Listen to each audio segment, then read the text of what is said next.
안전운임제 일몰제 폐지 및 품목 확대를 위한 화물자동차 운수사업법 개정안 발의 공동 기자회견문. 6월 초 화물 노동자들이 생계를 멈추고 8일간 파업을 단행했습니다.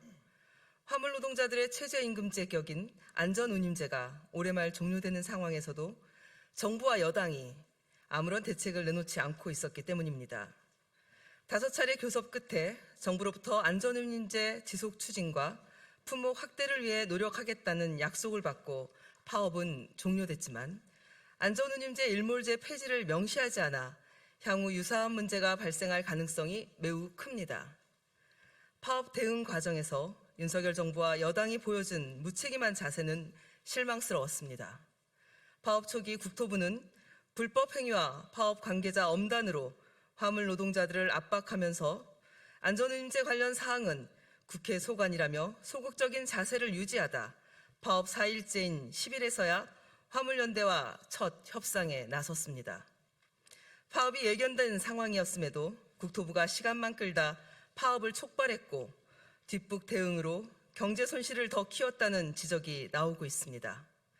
윤석열 대통령 역시 지난 10일 노사관계에 정부가 개입하는 것은 바람직하지 않다는 발언으로 국토부의 협상 여지를 좁혀놨고 국민의힘 이준석 대표는 정부가 협상하는 것이지 정당이 개입할 차원은 아니라고 말했습니다.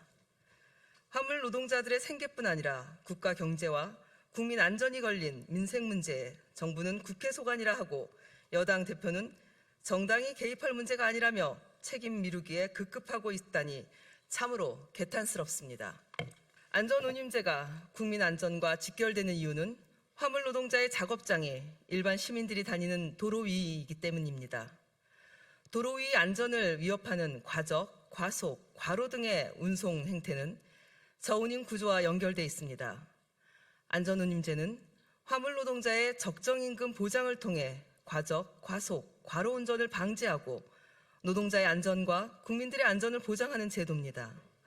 안전운임제의 폐기를 막고 적용을 확대해 국민의 생명과 안전을 지키는 것은 국가의 당연한 책무입니다.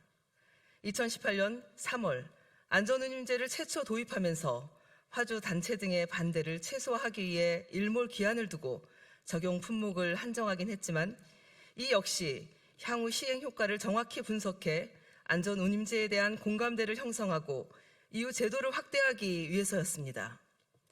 2020년부터 시행된 안전운임제가 올해 말 폐지될 예정입니다. 정확한 성과 평가를 통해 미흡한 점은 보완하고 성과가 입증된 부분에 대해서는 적용 대상을 추가해 확대 시행해야 합니다. 그러나 국토부는 작년 12월 안전운임제 시행 효과 분석 용역을 완료했음에도 아직 국회에 정식 보고를 하지 않고 있습니다. 용역 수행기관인 한국교통연구원의 보고서를 확인해 보니 안전운임제가 교통안전과 화물 노동자 처우 개선에 효과가 있는 것으로 드러났습니다. 제도 시행 첫 해인 2020년 사고 발생 건수는 674건으로 2019년 690건보다 2.3% 감소했고 부상자도 2020년 991명으로 2019년 1079명보다 8.2% 감소했습니다. 화물 노동자의 월 소득은 증가하고 근로시간은 감소했습니다.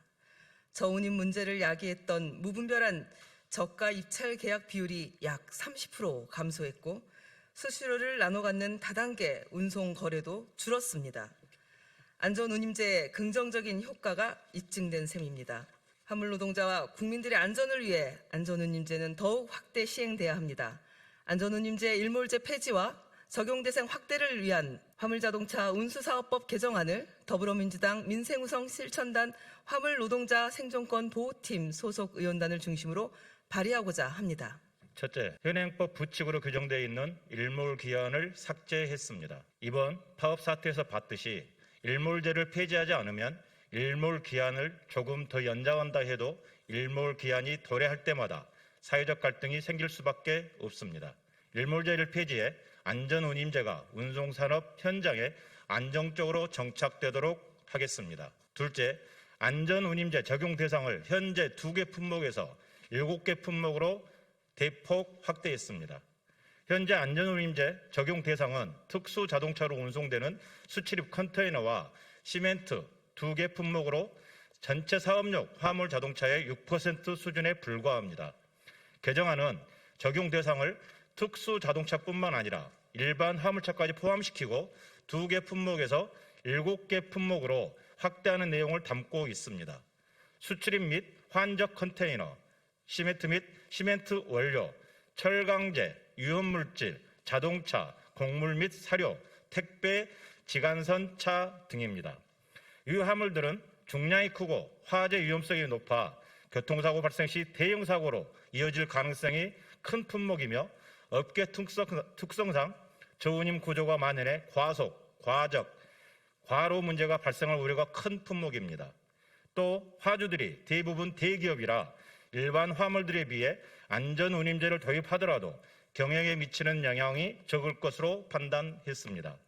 화물 노동자 생존권 보호팀은 하반기 원구성이 완료되는 즉시 동 개정안을 최우선 과제로 선정하고 법 통과에 최선을 다할 것입니다. 법안의 조속한 통과를 위해 국민의힘과 윤석열 정부도 책임 있는 자세로 적극 나서줄 것을 촉구합니다. 화물 노동자 생존권 보호팀은 화물 노동자들을 대표하고 있는 공공운수노조 화물연대본부와 함께 화물 노동자들의 생존권 보호와 국민안전, 민생 문제 해결을 위해 계속 노력하겠습니다. 국민 여러분의 많은 관심과 성원 부탁드립니다. 감사합니다. 2022년 6월 30일 더불어민주당 민생우선 실천단 화물노동자 생존권 보호팀, 민주노총 공공운수노조 화물연대본부 감사합니다.